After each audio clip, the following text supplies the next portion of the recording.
노인이 오래 사는 것을 보는 것은 즐거운 일이지만 노인이 오래 고생하며 사는 것을 보는 것은 즐거운 일이 아니다.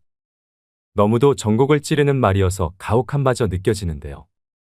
하지만 우리 주위에는 나이가 들어서도 사회 활동을 하고 열심히 취미를 즐기시는 분들이 늘고 있습니다. 건강과 넉넉한 노후 자금, 그리고 믿을 수 없이 멋진 취미 생활까지 누리는 시니어가 되고 싶은 건 우리 모두 같은 마음일 텐데요. 노후에는 어떤 할머니, 할아버지가 되고 싶은가라는 한 조사에 따르면 친목이나 취미생활 등 사회생활을 활발하게 하고 싶다는 답변이 응답률 49%로 가장 높았습니다. 이처럼 경제적으로 풍요로운 노후보다 사회활동을 꿈꾸는 이들이 많다는 것이 조금 의외기도 했는데요. 그만큼 노후를 채울 여생의 자원인 취미의 중요성이 날로 커지고 있다는 의미겠지요. 퇴직 후 많은 시간을 어떻게 설계하고 채우느냐에 따라 인생이 막의 성패가 갈린다고 해도 과언이 아닙니다. 평소 해보고 싶었던 일, 미뤄뒀던 일이 무엇인지 지금부터 고민해보시고 바로 실천을 해보시는 게 중요합니다. 그래서 오늘은 취미 영상 1탄에서 그동안 여러분이 댓글로 남겨주신 취미를 토대로 1탄 영상에서 언급되지 않았던 노후 취미 베스트 7가지를 뽑아봤습니다. 현재 우리나라 50대에서 80대 이상의 어르신들이 가장 많이 즐기시고 또 가성비가 최고인 취미 1위는 무엇일까요? 바로 시작하겠습니다. 첫 번째 취미는 파크골프입니다. 파크골프는 1탄 영상의 댓글에서 제일 많이 하고 계셨던 취미 1위입니다. 최근에 중장년층분들 사이에서 꽤나 인기가 올라가고 있는 취미 활동인데요. 일반 골프는 경제적인 부담으로 인해 아직은 진입장벽이 높은 편에 속합니다. 이러한 이유로 요즘은 골프를 조금 더 가볍게 즐길 수 있는 파크골프에 관심이 높아지고 있습니다. 골프의 장점은 그대로 가지면서 저렴한 비용으로 즐길 수 있다는 장점이 있습니다. 파크골프는 공원과 골프의 합성어로 도심의 공원에서 나무채와 플라스틱 공으로 간편하게 즐길 수 있는 골프의 한 종류인데요. 공원을 산책하듯 계속 걸어야 하기 때문에 운동량도 상당하고요. 각 홀이 보통 150m 이하의 사이즈로 되어 있고 18홀을 기본으로 66타가 일반적입니다. 공이 높이 뜨지 않고 플라스틱으로 되어 있어서 부상 위험도 적고 체력 소모도 적으면서 시간 제약 없이 즐길 수 있습니다. 일반적으로 정상적인 생활을 하는 어르신들의 경우 일일 필요한 운동량은 300칼로리 정도인데 파크골프 경기를 위한 1시간 30분의 운동량은 200칼로리 정도이므로 노인에게 적합한 스포츠라 할 수 있습니다. 현재 전국에 약 300여 곳의 파크골프장이 마련되어 있는데요. 수요가 많은 만큼 앞으로 더 많은 파크골프장이 우후죽순으로 생겨날 것으로 예상됩니다. 주로 65세에서 75세 정도의 분들이 많이 즐기고 계시지만 비교적 힘든 기술을 요구하지 않기 때문에 나이에 상관없이 즐기기에 좋아서 80대까지 추천드리는 취미 활동입니다.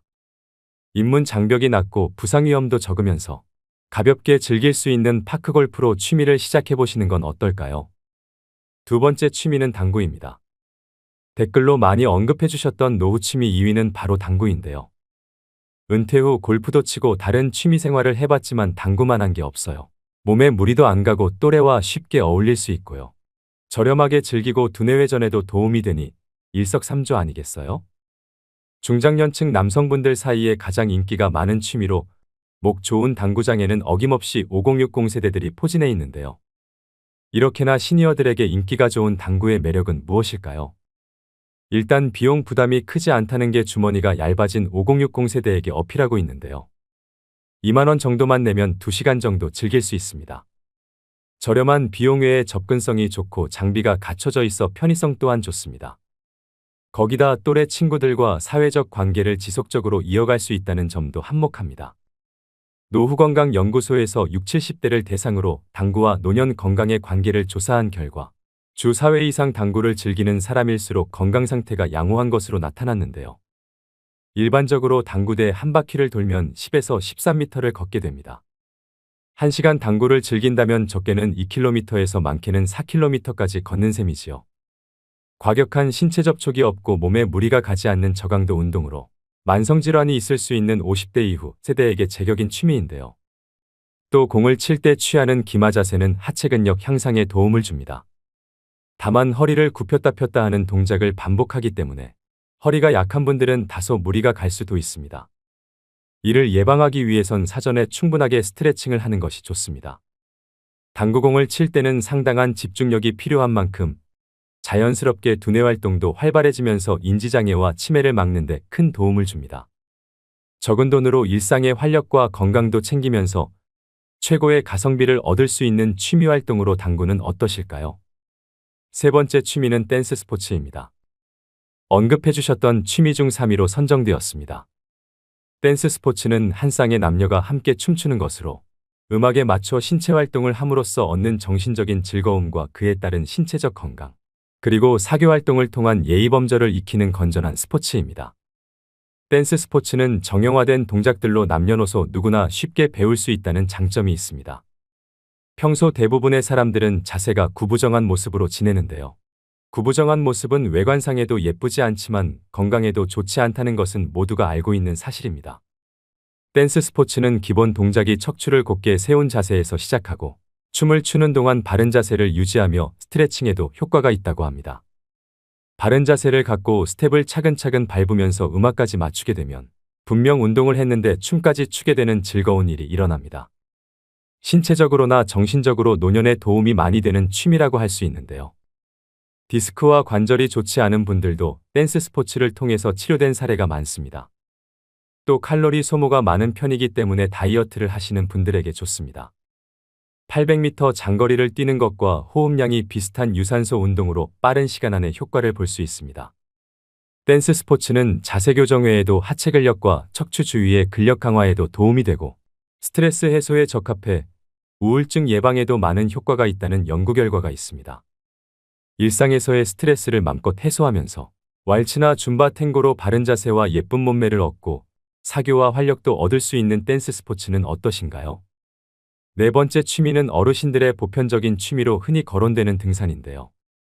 산행을 꾸준히 하게 되면 균형 잡힌 건강한 외모와 체력을 유지할 수 있으며 심폐지구력 향상과 혈액순환을 원활하게 함으로써 정신적 육체적인 만족감을 얻으실 수 있습니다. 또 자연 풍경을 직접 느낌으로써 정신을 맑게 해주고 스트레스 해소를 돕는데요. 특히 시니어들의 우울증을 예방해준다는 연구 결과도 있습니다. 반면에 하산을 하는 과정에서 무릎 관절이 체중과 배낭의 무게를 지탱하며 내려오기 때문에 관절에 무리가 갈 수 있습니다. 이로 인해 중장년들의 경우 무릎이 시리거나 연골이 손상되기도 합니다. 무릎 관절이 안 좋으신 분이나 근력이 거의 없으신 분들은 피하는 것이 좋습니다. 요즘 여기저기 단풍 구경하러 가을 산행을 많이 가실 텐데요. 안전한 산행을 하려면 철저한 산행 준비가 필요합니다. 첫째로 자기 체력에 맞는 산행 목적지를 정하는 것이 가장 중요합니다. 평소 운동이나 등산을 하지 않는 사람이 갑작스럽게 무리한 산행을 하게 된다면 다양한 산악사고가 발생할 수 있습니다. 둘째로 음주 산행은 절대 금물입니다. 하산 중에 넘어지거나 안전사고에 노출되기 쉽습니다. 셋째는 등산 전에 충분한 스트레칭을 통해 부상 위험을 예방하셔야 합니다. 등산 중간중간 적절한 휴식을 통해 체력을 유지하는 것도 아주 중요합니다. 맑은 공기와 흙냄새, 꽃향기가 어우러져 정신적인 테라피를 누릴 수 있는 취미로 등산은 어떠신가요? 다섯 번째 취미는 집에서 하는 작물 재배입니다. 나이가 들수록 건강한 식생활은 점점 더 중요해지고 있는데요. 집이나 집 밖의 작은 텃밭을 이용해서 소일거리 삼아 채소 작물 재배를 많이 하십니다. 텃밭이나 정원이 없는 분들은 집안에서의 채소 재배가 대안인데요. 홈가드닝이라고 하는 이것은 텃밭에서의 경험과는 또 다른 흥미로운 재미를 제공합니다. 실내에서 채소를 키우는 가장 큰 장점 중 하나는 계절의 제약을 받지 않는다는 것입니다. 텃밭에서는 계절마다 적합한 씨앗을 심어야 하지요. 그래서 신경 써야 될 부분이 한두 가지가 아닐 텐데요. 하지만 실내에서는 환경을 조절하여 언제든지 원하는 채소를 키울 수 있습니다. 비와 눈이 내리는 날에도 자신만의 작은 농장을 가꿀 수 있습니다. 고기와 찰떡궁합인 상추와 깻잎, 콩나물과 대파, 방울토마토 등 집에서 키우기 수월한 채소들이 많은데요. 작은 공간에서도 풍부한 수확을 얻을 수 있다는 점이 매력적이고 살뜰히 재배한 채소는 온 가족의 건강한 밥상에도 역할을 톡톡히 합니다. 작은 노력과 관심을 투자함으로써 농약 걱정 없이 건강한 식단을 유지하고 동시에 자연을 느끼며 뜻깊은 시간을 보낼 수 있는 취미로 실내 작물 재배는 어떠신가요? 여섯 번째 취미는 오디오북 듣기입니다. 대부분의 사람들은 평소 독서의 습관을 가지려고 노력을 많이 하실 텐데요. 그런데 마음처럼 실천하는 게 정말 쉽지 않습니다. 특히 나이가 들어가면서 노안으로 눈이 침침해져서 피로해지니 종이책은 더 가까이 하기가 꺼려집니다. 그 대안으로 종이책보다 상대적으로 저렴하고 접근성이 좋은 오디오북이 요즘 대세입니다. 특히 대표적인 오디오북인 유튜브에는 노후에 필요한 건강정보나 마음공부, 복지정보 등 무궁무진한 지혜와 정보들이 하루에도 몇백만 개에서 몇천만 개씩 쏟아지는데요. 제 구독자분들 중에서도 본인의 성향과 맞는 다양한 채널을 구독 중이실 거라 생각이 됩니다. 이처럼 이어폰 하나만 있으면 시간 장소에 구애받지 않는 오디오북의 장점은 무엇일까요? 첫 번째는 누군가 말해주던 내용이 읽히게 되니 이해가 쉽습니다. 두 번째는 음악처럼 편하게 들을 수 있는데요. 특히 출퇴근 시간이나 운동할 때 음악 듣듯이 손쉽게 들을 수 있다는 장점이 있습니다. 피곤한 이동 시간의 효율적 시간 활용과 책을 통한 즐거움은 매일 성장하고 있다는 만족감을 느끼게 해줍니다. 세 번째는 무의식에 남습니다. 예를 들어 어렸을 때 들었던 말들은 대부분 우리의 무의식 속에 남아 있는데요. 이미 형성된 무의식은 생각을 좌우하지요.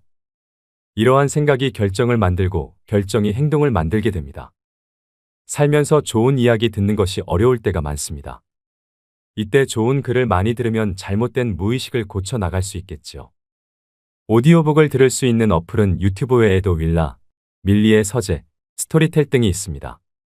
행복한 노후의 양식을 얻기 위한 취미로 꾸준히 책과 오디오북을 병행하시는 건 어떠실까요?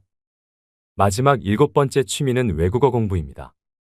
외국어 공부는 의외로 추천수가 많았던 취미 활동이었는데요. 새로운 언어에 몰입하는 것은 건강한 두뇌를 유지하고 치매를 예방하는 데 기여할 수 있습니다. 미국 펜실베니아 대학교 연구진은 2개 이상의 언어를 구사하는 사람일수록 치매에 잘 걸리지 않는다는 연구 결과를 발표했는데요.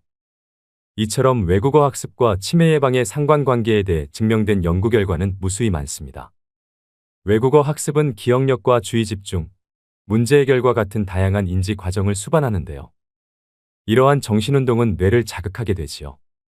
또 외국어를 배우는 과정은 인내와 꾸준한 노력이 필요하기 때문에 자기관리 능력과 학습 스트레스 관리 능력을 키울 수 있게 됩니다. 더불어 개인의 자신감 향상으로 노후의 활력을 가져다 주는데요. 실제로 주변에서 보면 이 언어 공부가 해외여행이나 다른 나라 살아보기 등 다양한 활동으로 인생 전체의 활력과 삶의 범위를 확장시켜주는 계기가 되기도 합니다. 외국어 공부는 어려움이 따르고 긴 시간과 노력이 필요하지만 그 노력이 결실을 맺는 순간은 놀라울 정도의 만족감을 주는 일입니다. 해내려는 마음은 늙지 않습니다. 특히 공부에 있어서 늦은 때란 없습니다. 노후의 품격 있는 취미생활로 제2외국어 공부는 어떠신가요? 오늘의 영상 어떠셨나요? 은퇴는 어떤 사람에게는 기쁨과 안식을 가져다주는 순간이지만 또 어떤 사람에게는 불안과 고민을 가져올 수도 있는데요. 은퇴 후 직업과 일을 대신하고 자기 정체성을 다시 잡아줄 지속적인 무엇인가가 필요하다는 걸 느끼는 순간이 오게 됩니다. 바로 이 시기가 취미가 중요해지는 때입니다. 그렇기 때문에 마지막 30년을 후회 없이 의미 있게 보낼 나름의 실천 계획은 있어야 합니다. 이런 취미에도 몇 가지 조건이 있는데요. 먼저 첫째로 취미를 즐길 수 있는 체력과 건강 상태를 갖췄는지, 둘째로 경제적 상황을 고려해 부담이 크지 않은 취미인지, 셋째로 가족 도움 없이 스스로 할 수 있는지를 따져봐야 합니다. 특히 두세 가지의 취미를 병행하는 것을 추천드리는데요. 낮에는 등산을 하고 저녁엔 음악 감상을 하는 등 시간을 계획적으로 사용하셔야 노후의 건강에도 도움이 됩니다. 이처럼 평생 즐길 수 있는 나만의 취미로 구체적인 실천 항목을 만든다면 최소한의 축복된 은퇴를 맞게 되지 않을까요? 우리 중장년들은 건강 유지를 위해 하루하루 즐겁게 사셔야 합니다. 그 길에 취미생활은 선택이 아니라 필수라고 생각됩니다. 나이가 들면서 취미가 없으면 영혼을 잃어버립니다. 노후에 건강하지 못하고 즐길 취미도 준비되어 있지 않다면 그때라도 시작했더라면 나 이럴 줄 알았다는 후회스러운 탄식이 절로 나올 수 있게 되지요. 은퇴 후에는 시간이 많으니 제2의 직업을 가지더라도 현역 시절의 절반 정도로만 짧게 일하고 나머지는 취미생활에 투자하는 여유로운 삶을 누리셔야 됩니다. 인생에서 너무 늦은 때란 없습니다. 지금부터라도 자기에게 맞는 취미를 찾아 자신의 노년을 스스로 개척해 가시는 여러분들이 되시길 소망합니다. 오늘도 노후의 지혜와 함께 해주셔서 감사드립니다. 황금빛으로 무르익어가는 여러분의 지혜로운 인생을 언제나 응원합니다.